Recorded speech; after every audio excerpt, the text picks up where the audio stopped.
Welcome to Inside the Philippines. I'm going to tell you about a man named Murray. He's 52 years old. He's from Calgary, Alberta.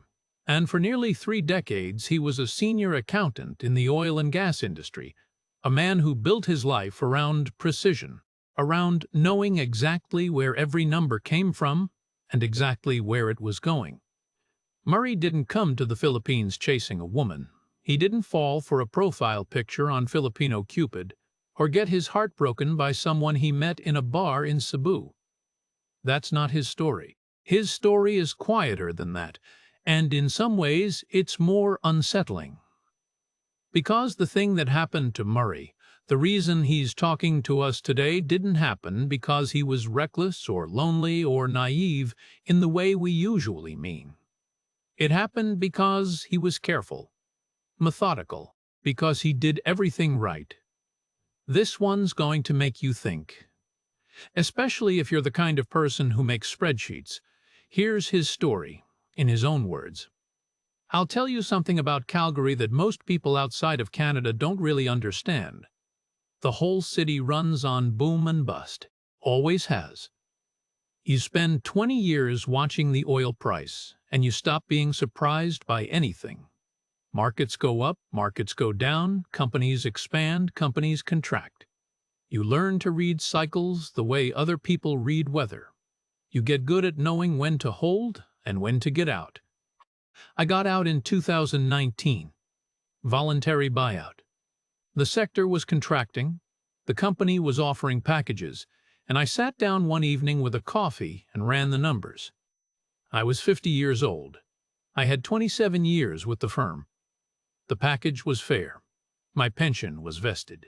I had the Calgary condo, bought in 2011 when the market was still sensible, and if I sold it at what it was worth in 2019, I was looking at a healthy return. I did the math 3 different ways on 3 different nights, and it came out the same each time. Taking the buyout was the correct decision, so I took it. I want you to understand something about who I was at that point, because it matters for everything that comes after. I am not a dramatic person. I don't catastrophize. When my marriage ended, Brenda left in 2015, said I was emotionally unavailable, which was probably fair. I didn't fall apart. I was sad, genuinely, but I processed it and I moved on. My son Tyler lives in Vancouver.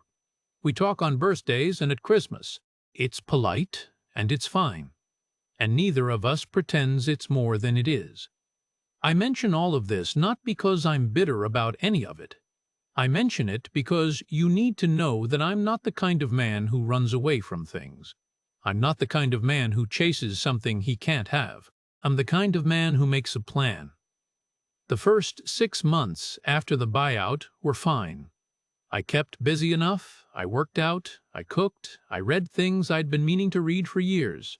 I took a week in Banff, and then somewhere around month 7 or 8, the fine stopped being fine and became something else. Not depression, exactly. Nothing clinical. Just a kind of flatness. A stillness that I didn't know what to do with. The whole structure of my life had been built around problems that needed solving, numbers that needed reconciling, deadlines that created urgency. And now, there were no deadlines. There were no numbers. There was just the apartment and the quiet and the very Alberta winter light coming through the window in the afternoon. The columns showed assets healthy, life empty. I want to be honest about this part because, one, think it matters. I wasn't lonely in the way that makes men do stupid things. I wasn't sitting there scrolling through dating apps at 2 in the morning. It was more fundamental than that. I had optimized myself, that's the only word for it, into a life that had nothing left to optimize. Everything I was good at, everything that made me feel like a capable and useful person, had been organized around a job that no longer existed. And I hadn't noticed, not really, until it was gone. Tyler called in January. We talked for 20 minutes. It was fine. I started reading more online. Forums mostly. Retirement planning forums, personal finance forums, expat communities. I was looking for something to engage with, if I'm being straight about it. Something that would let me be the version of myself I knew how to be. And one evening in February of 2020, on a personal finance forum I'd been lurking on for a few weeks, I found a thread. The title was Best Countries to Retire on 180K. It had 847 replies. I opened it and started reading from the top. So I'd booked the flights in January of 2020. Returned from Calgary to Cebu, connecting through Vancouver and Manila. 2 weeks in March. I'd already identified 3 developments I wanted to look at in person, had a short list of questions, knew which neighborhoods I wanted to prioritize. Cebu IT Park versus Lehug, the relative merits of each.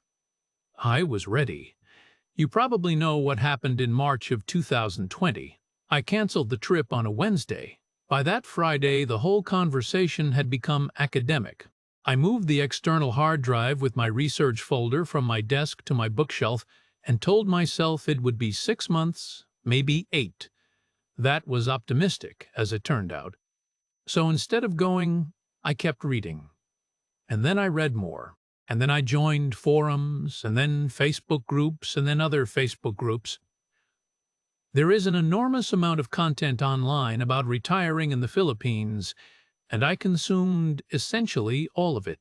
Expat forums, YouTube channels, Reddit threads, blog posts from men who'd moved there in 2009 and were still posting updates. I read about the HLUR regulations governing pre-selling developments. I read about the Condominium Act and the foreign ownership quota. 40% of any given building's units can be foreign-owned, not a unit more, and you need to verify where you sit in that quota before you sign anything. I read SRRV visa requirements, extension procedures, the implications of tourist visa overstays. I read about the difference between a tax declaration and a proper Torrens title, and why that difference matters enormously if you're a foreigner trying to establish clean ownership. 2 years, more or less. I knew the regulatory landscape of Philippine property ownership the way I'd once known oil and gas accounting standards, thoroughly and with very little practical experience to calibrate it against. It was in one of the expat forums, a reasonably well-moderated one. Not the kind where every third post is someone asking if a girl they met online is real, that I found a recommendation for a broker in Cebu. Her name was Lovely. Several people vouched for her. Professional, responsive, knew the foreign quota rules, didn't push. I sent her an email in September of 2021. She replied within 4 hours. We had a Zoom call the following week. Then another one in October. Then one more in December, where I walked her through my short list and she walked me through some developments she thought were worth adding to it. I want to be clear about what Lovely was like, because it matters for how this story unfolds. She was mid-30s, sharp, clearly experienced. She didn't oversell. When I asked difficult questions, she either answered them directly or said she'd find out, and then she actually found out. She was the kind of professional I would have respected in any industry. By the time I booked my flights for February 2022, I'd spent more time talking to Lovely than I had talking to my son Tyler in the preceding 18 months, which I'm aware says something, though I'm not entirely sure what. I landed in Mactan at 7 in the morning, and the heat hit me in the face like opening an oven door. I'd known it would be hot. I had not fully processed what that meant in a physical, immediate sense. By the time I got into the Grab to the hotel, I was already rethinking my assumption that I'd be comfortable in Cebu year-round. I noted it, filed it under acclimatization, timeline unknown. The city was not what I'd expected, though I'm not sure what I had expected. Something more difficult, maybe, more obviously foreign. What I found instead was a place that felt manageable in a way that surprised me. People spoke English, not just functionally but fluently and warmly. The coffee shops had reliable Wi-Fi and decent espresso. The roads were chaotic in a way I found more interesting than stressful. The jeepneys decorated in colors that had no Canadian equivalent.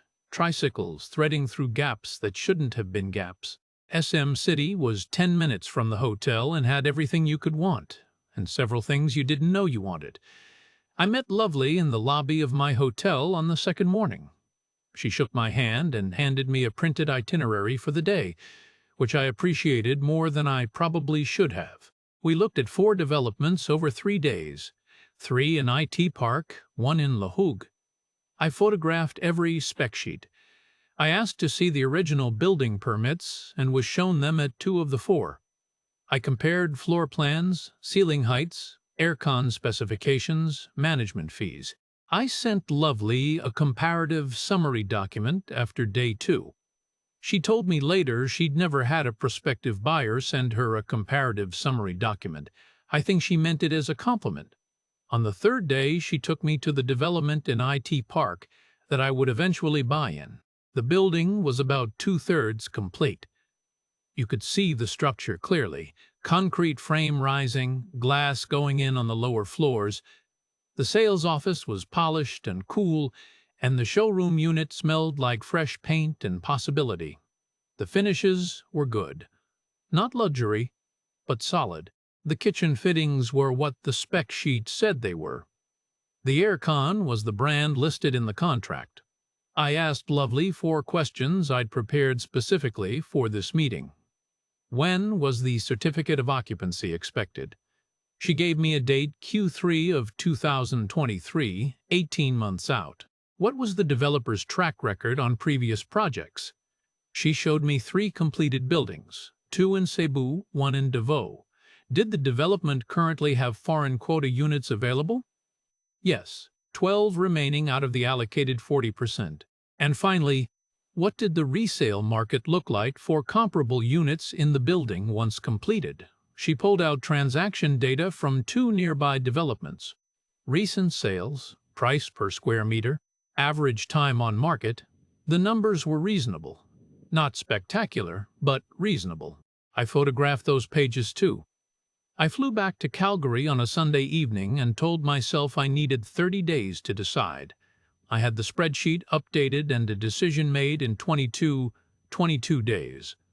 I'd told myself 30, but honestly the decision was made before I landed back in Calgary. The trip had answered the questions I needed answered. The spreadsheet was as complete as it was going to get without actually living there. At some point, continued research stops being due diligence and starts being delay. And I recognized that in myself. I was stalling because pulling the trigger felt large. So I stopped stalling. I found the lawyer through the same expat forum where I'd found Lovely. He had good reviews, multiple people had used him for property transactions, no complaints I could find. I emailed him the contract documents and paid $5,000, about 2,040 Canadian, for a full review. That's roughly what a couple of billable hours costs a corporate lawyer in Calgary. So the fee felt almost absurdly reasonable. He came back 10 days later with 4 recommended amendments, all of them sensible, none of them alarming. Tightened language around the defects liability period. Clarified the penalty provisions for delayed turnover. Standard stuff. The developer accepted all 4 without pushback. I wired the initial payment and set up the post-dated checks for the balance of the payment schedule. $800,000 total. At mid-2022 exchange rates, that was approximately 15,000 Canadian. Not my entire position. I still had reserves and the pension was coming eventually, but a substantial portion of it. The largest single financial commitment I had made since buying the Calgary condo in 2011. I want to be transparent about how that felt, because I think it's relevant. It felt correct. Not exciting, not reckless, not like a leap of faith. Correct. The way a well-constructed budget feels correct when the columns balance. I had identified a legitimate investment in a country with legal provisions for foreign condo ownership. Verified those provisions, had the contract reviewed by qualified counsel, confirmed the foreign quota status of the specific unit, and executed the transaction through proper banking channels. Everything was documented. I had a folder on the external hard drive labeled CEBU Property, and inside it were 43 files, organized by category, named consistently, backed up to 2 cloud services. I moved to Cebu 3 months later with 2 suitcases and a carry-on bag. The carry-on had the hard drive in it. If the checked bags had gone missing, I could have replaced the contents. The hard drive was not replaceable. The service department I rented while waiting for turnover cost $42,000 a month, about a 1,000 Canadian, and was clean, had reliable Wi-Fi, and was a 7-minute walk from a decent grocery. I'd budgeted $65,000 total per month for all living expenses, so the rent left me $3,000 for everything else. Utilities, food, transport, miscellaneous. I tracked it all. Weekly reconciliation, same habit I'd had for 30 years. I found the expat coffee group about 3 weeks in, through a Facebook group for Cebu expats that was more practically useful than most. They met twice a week at a place in IT Park, mostly mornings. Mostly men in their 50s and 60s, a mix of nationalities, a few British, a couple of Australians, one American from somewhere in the Pacific Northwest, a Dutch fellow named Oost who'd been in Cebu for 4 years and knew everyone. They were friendly in the low-key way of people who have learned not to be too curious about each other's reasons for being there. I was quieter than most of them. That's not unusual for me. But I found my role in the group fairly quickly. These men argued, with surprising regularity and surprising incorrectness, about Philippine property law, specifically about what foreigners could and couldn't do. I'd hear things stated as fact that were simply wrong. That you could own land through a corporation if you structured it correctly. That the 40% foreign quota applied to the whole building rather than each floor. That a tourist visa extension had no upper limit. I'd wait until there was a pause, and then I'd say, actually, and then I'd say what was accurate. They started directing questions to me. I didn't mind. It was something to do with what I knew. The turnover date for the unit was Q3 of 2023. That was the date Lovely had given me in the sales office. The date confirmed in the contract. The date the developer's representative had stated verbally at the signing meeting. Q3 of 2023 meant somewhere between July and September. I had it noted in the spreadsheet. I checked it occasionally, the way you check a flight tracker when you're not flying anywhere imminently, just keeping tabs. In April of 2023, I got an email from Lovely. She was apologetic, professional, clearly uncomfortable. Supply chain delays, the global disruption to steel and imported fixtures that had affected construction projects worldwide had impacted the development timeline. The new expected turnover was Q1 of 2024, roughly 8 months later than contracted. I read the email twice.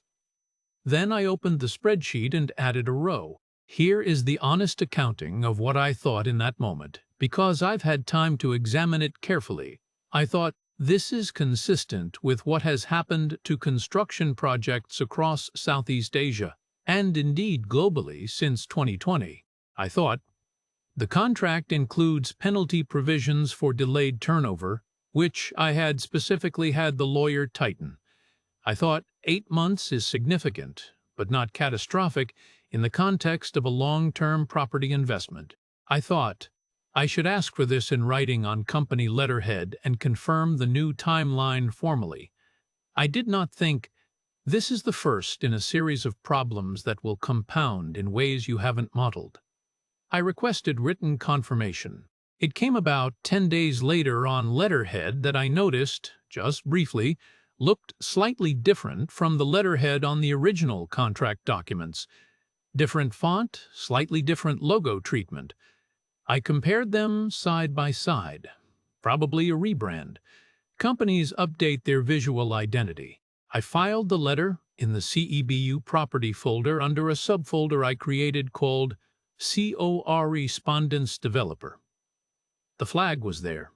I saw it. I assessed it as immaterial and moved on. That's the thing I want you to understand about how I operated. I wasn't blind.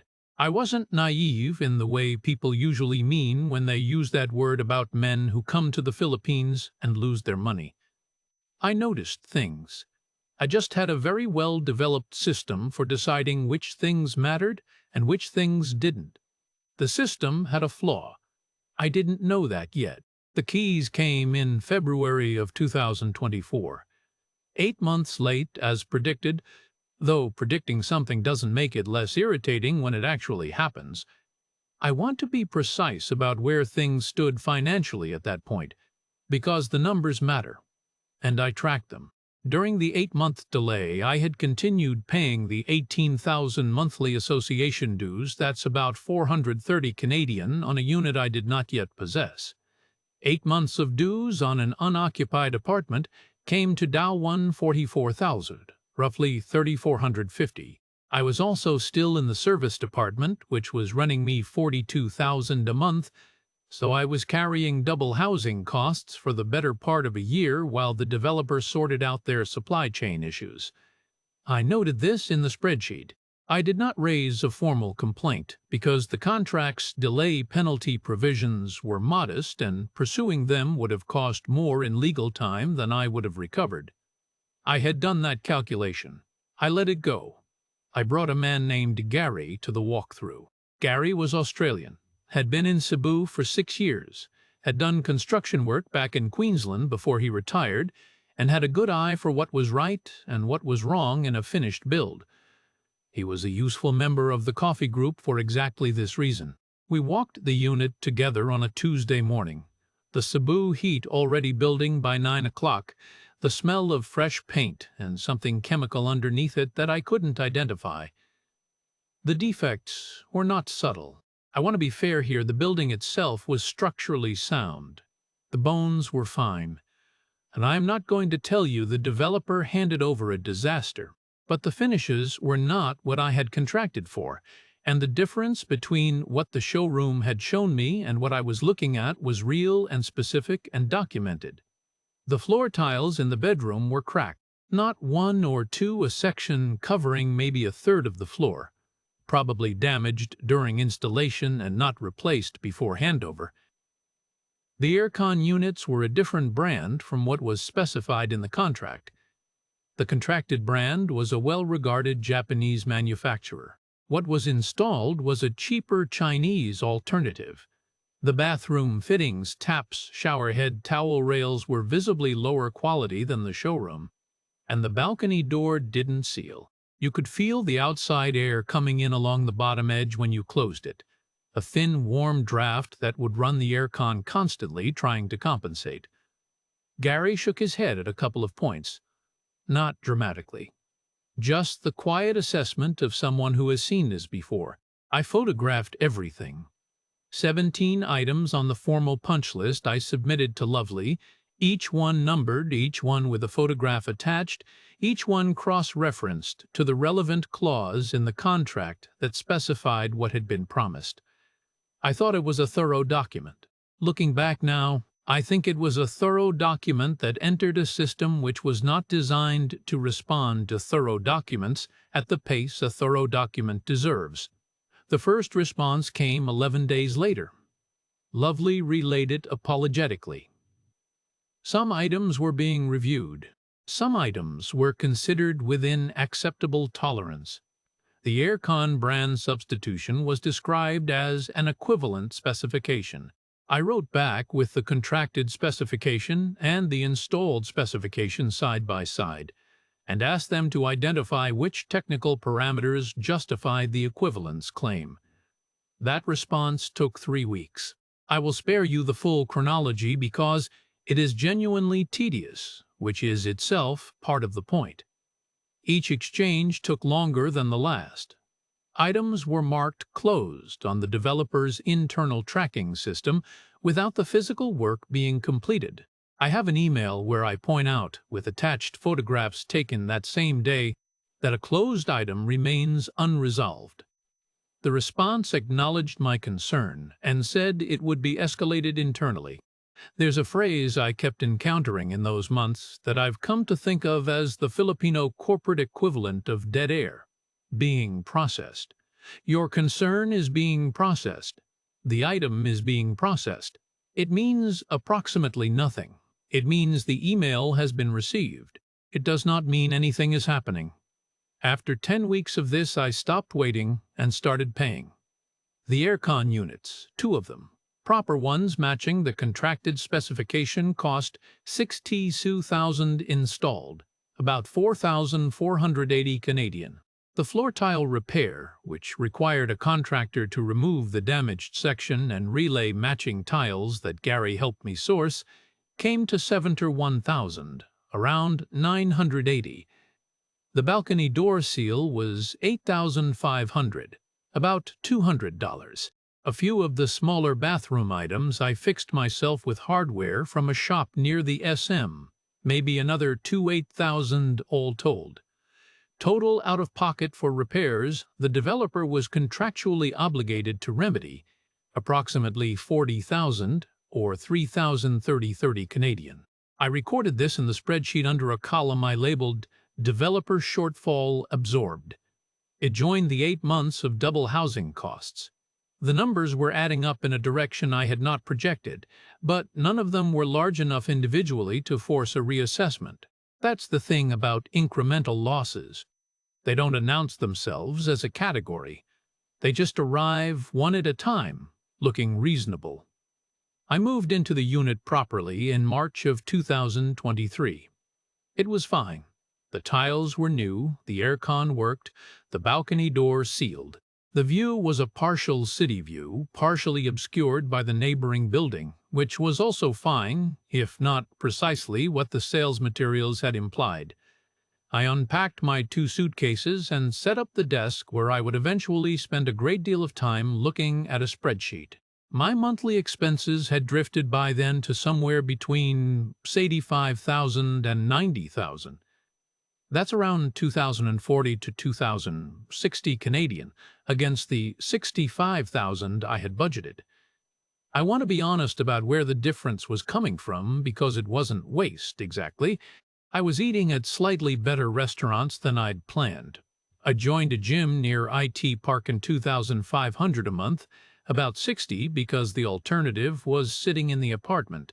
I'd taken a long weekend in Bohol to see the Chocolate Hills and the Tarsiers, and a few days in Manila because I'd never been and wanted to see what Makati and BGC looked like for comparison. Reasonable expenditures. Accounted for. Just higher than projected. The cost creep didn't alarm me at the time. I told myself I was in an adjustment phase, that the numbers would stabilize.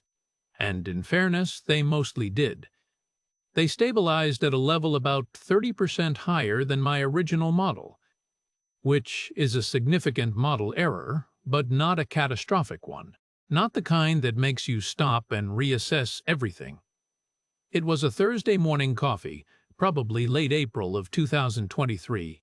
The group was debating something inconsequential. I think it was about visa extension procedures, a topic they reliably got wrong when a British man named Philip, who had been in Cebu for 7 years and owned a unit in a building over in Mabolo, said something offhand.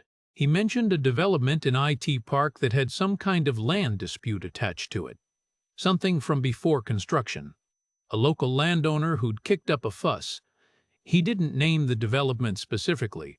He moved on to something else. I asked him which development. He wasn't sure. Couldn't remember where he'd heard it. Thought it might have been on one of the Facebook groups. He didn't know the details. I said, "Right, thanks," and let the conversation move on. But I had opened a note on my phone and typed 3 words while he was still talking. Check land title. I pulled the thread the following week. I found the second lawyer the same way I'd found the first, through the expat form, cross-referenced against a legal directory, checked for any complaints I could locate. He was based in Cebu City, had a practice focused on property and commercial law, and came with 3 separate recommendations from people who had used him for title searches specifically. I emailed him on a Monday. We met on Wednesday at a coffee shop near his office, the kind of place with glass walls and cold air conditioning and the quiet hum of professional Cebu going about its day.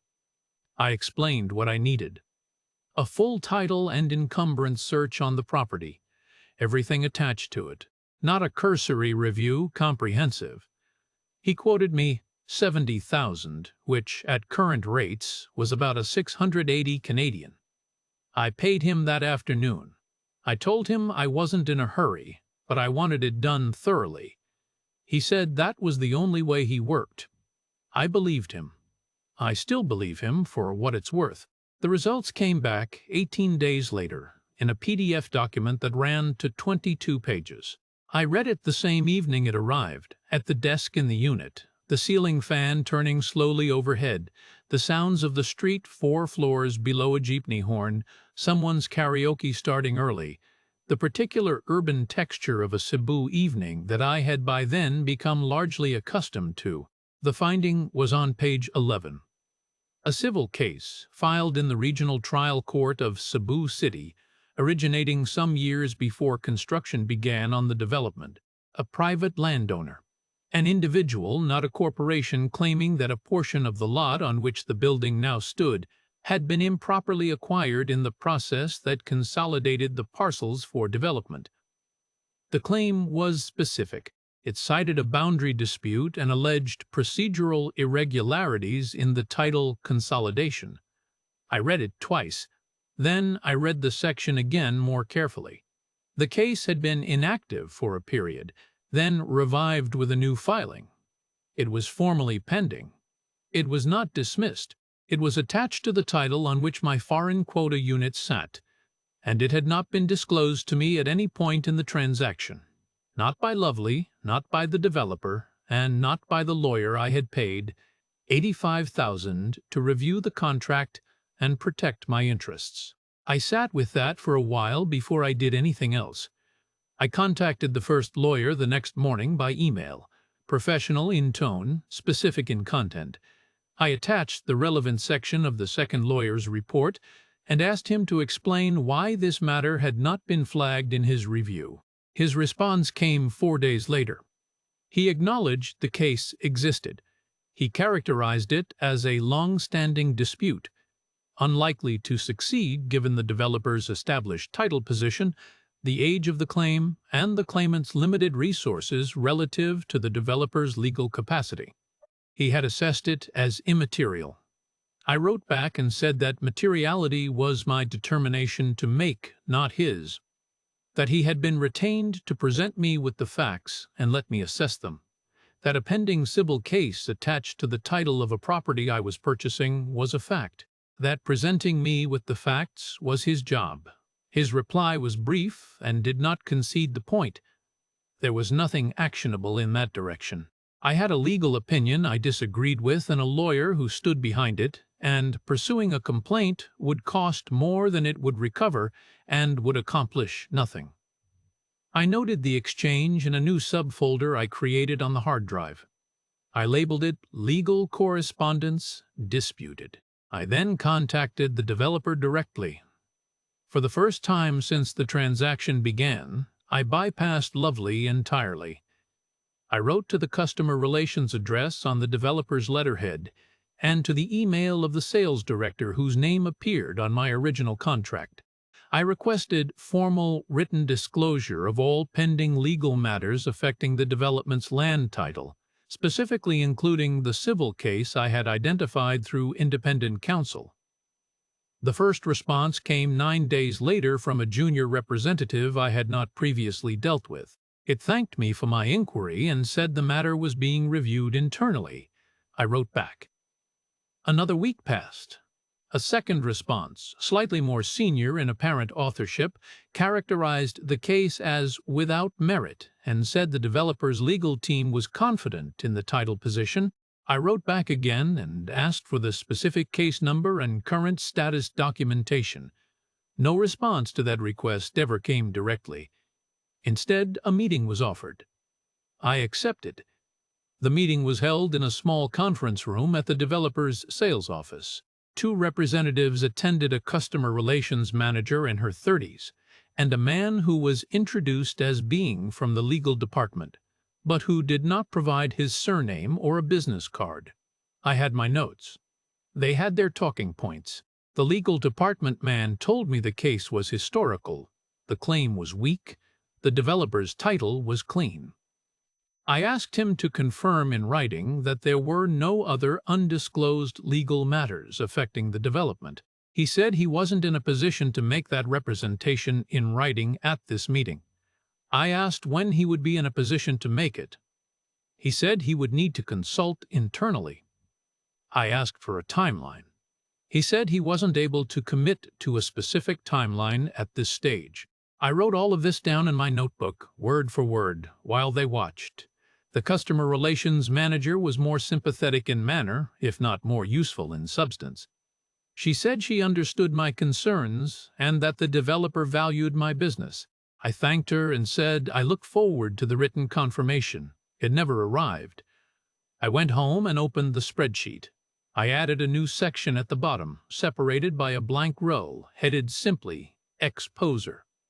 Then I did the thing I had been half avoiding for several weeks. I contacted two real estate agents independently, one local firm, one expat-focused operation, and asked them, without any commitment on my part, what they thought comparable units in my building were currently worth on the resale market. I gave them the floor, the aspect, the square footage, the finish level. I did not tell them what I had paid. The first agent came back with a range of a 37,799,000 to quai 39,000. The second said he thought a 36,000 to 83,800,000 was realistic given current market conditions. I had paid 40,000,000. I had spent 85,000 on the first lawyer, 70,000 on the second, per 70,000 on defect repairs, and 18,000 a month in association dues for the better part of 2 years. The total sunk into this asset was somewhere north of 5,400,000. The asset was worth, on the open market, somewhere around $100,000, probably less with the title encumbrance, once a buyer's lawyer found it and they would find it, because that was what lawyers were for, and I had learned that lesson. The gap between those two numbers was not a rounding error. I sat at the desk for a long time. Outside, Cebu moved through its evening. Someone nearby was singing karaoke, a Filipino ballad I didn't know. The vocal a little flat on the high notes, but committed. The balcony door let in a thin thread of warm air along the bottom seal where it still didn't quite close right, despite the repair. I had not noticed that in a while.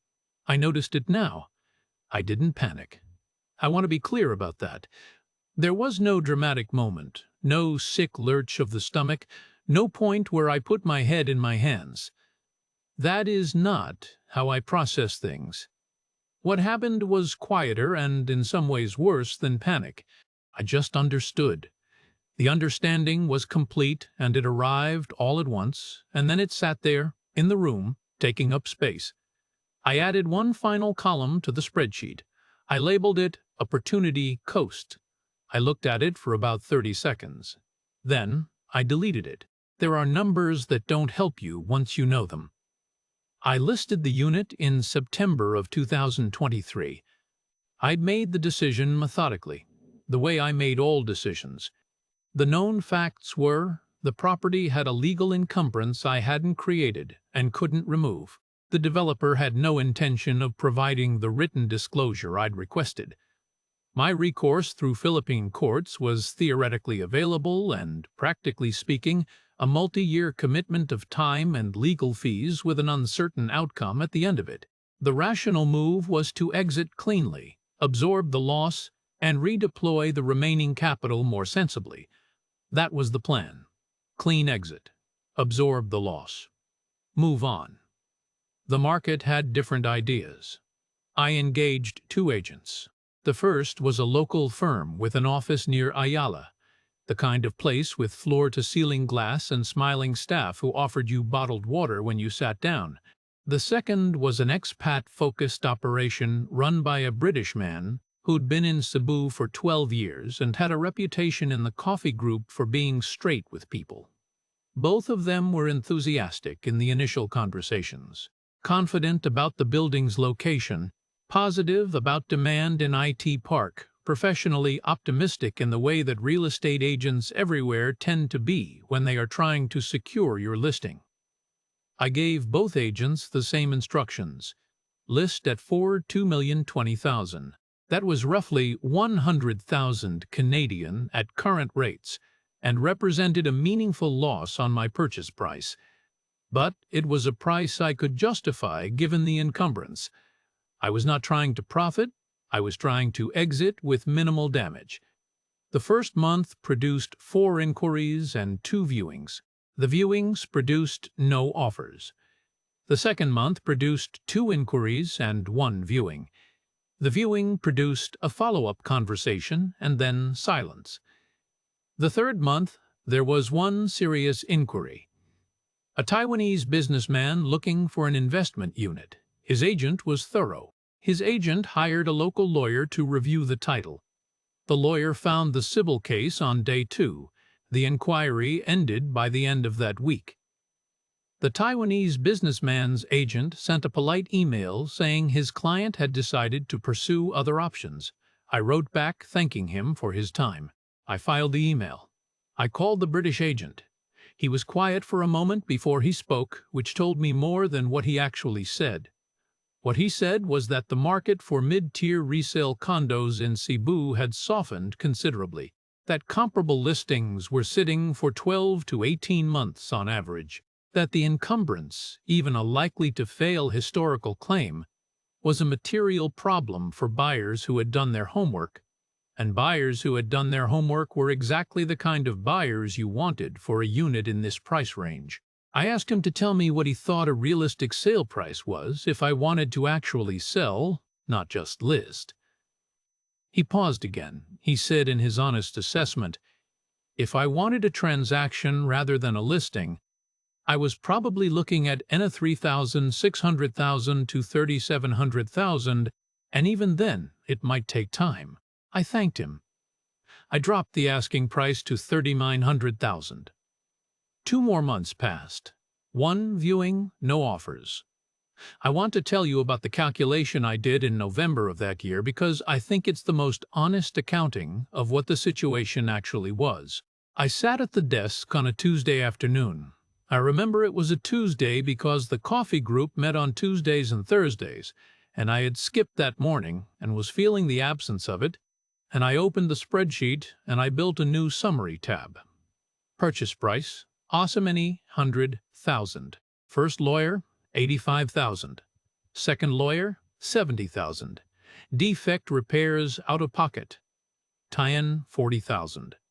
Association dues across roughly 26 months, tie-in $468,000. Miscellaneous, the smaller bathroom hardware. A couple of minor items I'd sorted myself, a locksmith when the front door mechanism stuck, approximately $32,000. Total sunk into the asset, $5,595,000. That's approximately $134,000 Canadian. Realistic current sale value, ship rule 690, call it $87,500 Canadian. The gap was $11,945,000, roughly $46,500. But that wasn't the real number. The real number included the agent commission on sale, typically 5% in this market, which on a 3667 sale came to another WA2000 sale came to another €7 T2000. So the net proceeds would be closer to were bill 1. Total loss on the transaction, approximately $2,227,500, about 51,000 Canadian. Then I added the living cost overage. The difference between my projected $65,000 per month and my actual $88,000 per month averaged across the time I'd been there, multiplied by the number of months. That came to roughly $555,000, another $13,800. Combined, I was looking at a loss of somewhere north of 2,600,000, around 62,000 Canadian of my retirement cushion, gone. Not because I'd been reckless, not because a woman had taken it from me, not because I'd been conned by anyone whose name I could say out loud. Just gone. Into the gap between what I thought I understood and what I actually understood. I added the opportunity cost column. What that money would have returned in a Canadian index fund over the same period. I stared at the figure for about 15 seconds. Then I deleted the column. Some numbers you calculate once, and then you don't calculate again. There's no useful action that comes from knowing them. I called Lovely a week later. I want to be precise about this because it matters for how I feel about everything that followed. I was not aggressive. I was not accusatory. I told her what I had found, what the second lawyer's search had returned, what the civil case was, and when it had been filed. I told her I was not suggesting she had known. I was telling her because I thought she deserved to know, and because I wanted to hear what she said.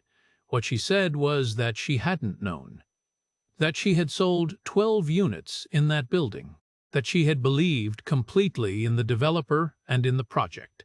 That she was sorry, genuinely and specifically sorry, not in the managed apology way of a corporate representative, but in the way of someone sitting across from a real problem they didn't cause and can't fix. Her voice changed in the middle of the call.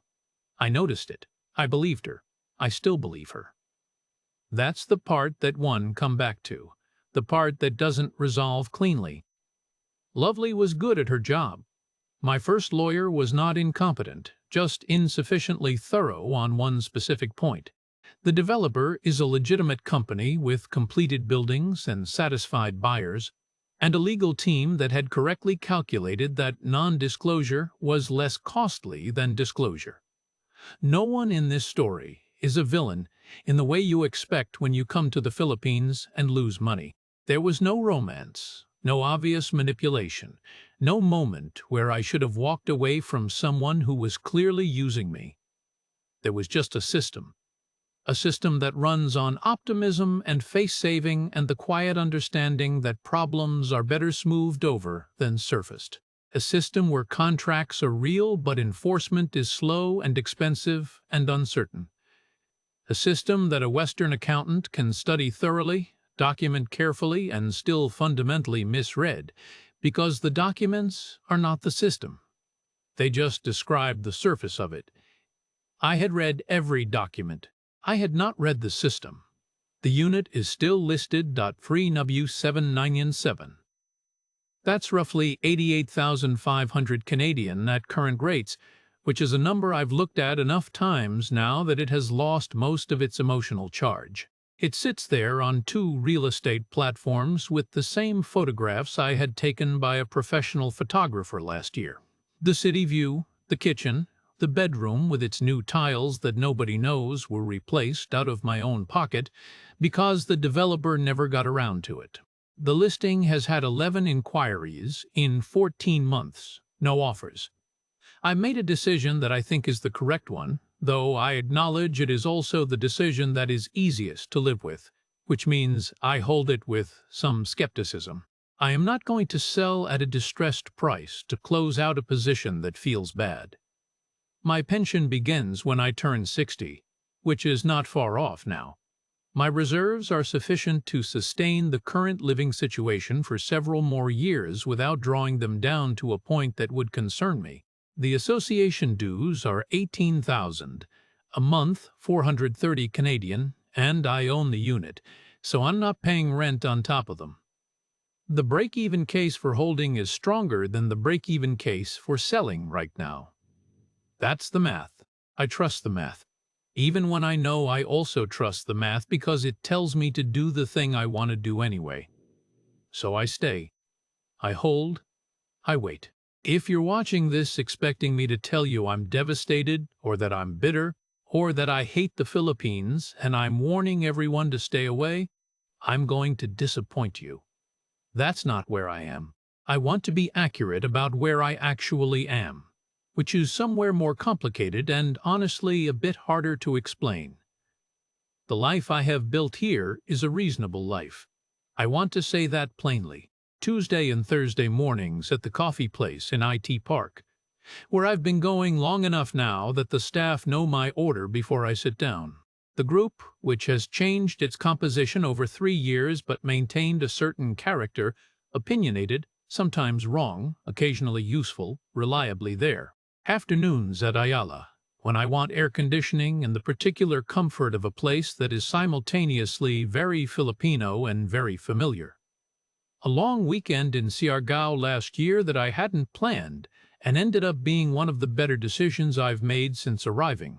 The food, which I didn't expect to love the way I do a sinigang from a place near the Mabolo market that I would eat 3 times a week if I could justify it nutritionally. None of that is in the spreadsheet. I didn't have a column for it. I'm not sure it's the kind of thing that goes in a spreadsheet. What bothers me, and I've spent time trying to be precise about this because vague bothering is not useful, is not the money itself. Losing 62,000 Canadian dollars is not a trivial thing. I'm not going to perform casualness about it. But the reserves held, the pension is coming, the life continues. The money is a real loss, and not a catastrophic one. What bothers me is the failure mode. Specifically, that it was my failure mode, not the failure mode of a man who was reckless or romantic, or who ignored obvious warning signs because a pretty woman smiled at him. The failure mode of a man who was careful and documented everything and asked the right questions and still ended up here, because the careful, documented, question-asking version of me operated on an assumption I never examined. That rigor produces reliable outcomes. In Canada, in the context I understood, that assumption was mostly correct. In the Philippines, in the context of property law and developer disclosure practices and the speed of civil courts and the cultural predisposition to present problems as smaller than they are, that assumption was insufficient. Not wrong, exactly. Insufficient. There's a difference. Wrong means you did the wrong thing. Insufficient means you did the right thing and it wasn't enough, because you didn't know what enough looked like. I knew how to read documents. I didn't know how to read the system behind the documents. That's not something you can learn from a forum thread with 847 replies. You can learn it, eventually, from being here. I've learned it now. That's a fairly expensive education, and I can't say I'd recommend the curriculum, but it's what I have. You asked in the title whether buying a condo in the Philippines was a stupid idea. I've thought about that framing. My honest answer is that it wasn't stupid. Stupid implies a lack of care or thought, and I brought a great deal of both. What it was insufficient. I knew the right questions. I didn't know all the right questions, and I didn't know what I didn't know. And I didn't have enough humility about the gap between the two. If I were advising someone today who was sitting where I was sitting in 2022, with a spreadsheet and a short list and a Zoom relationship with a professional broker and the genuine intention to do this properly, I'd say hire the second lawyer first, not after the fact, before. Make them your first call, not your fourth, and then ask that lawyer not just what the documents say, but what a Philippine court would actually do with those documents in a dispute, and how long it would take, and what it would cost, and whether you have the years and the money and the appetite to find out. Get answers to those questions before you wire anything. That's what I'd say. The unit is still listed. I'm still here. I'm okay. In the specific and unromantic sense of the word. My life makes sense most days, which is more than I could have said in that Calgary rental in the winter of 2020 with the spreadsheet full of tabs and nothing particular to do. That's the honest end of it. That's Murray's story. And I think what makes it worth your time, what separates it from the more familiar cautionary tales you'll find on this channel, is precisely that there's no easy villain to point at, no obvious moment where everything went wrong, No single decision Murray can look back on and say, "That's where I should have walked away." He did his research, he hired professionals, he kept records, he asked questions. He was, by any reasonable standard, a careful man. And careful wasn't enough. Because careful, in a system you don't fully understand, only protects you from the risks you can see. If you're thinking about buying property in the Philippines, we genuinely encourage you to take Murray's experience seriously, not as a reason to walk away necessarily, but as a reason to go much deeper than the forums, much deeper than the YouTube channels, including this one, and much deeper than a single lawyer's review before you commit anything. Get a specialist in Philippine property litigation specifically. Ask them the hard questions about enforcement, not just about documents. Understand what your options actually are if things go sideways, before you find out the hard way that your options are fewer and slower and more expensive than you assumed. The Philippines is a real place where real life happens and where real people build genuinely good lives.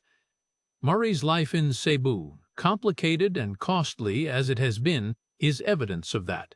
But it is also a place where the systems work differently than Western professionals are trained to expect, and where that gap has a way of costing people exactly the kind of money they can't easily replace. We're glad Murray told us his story.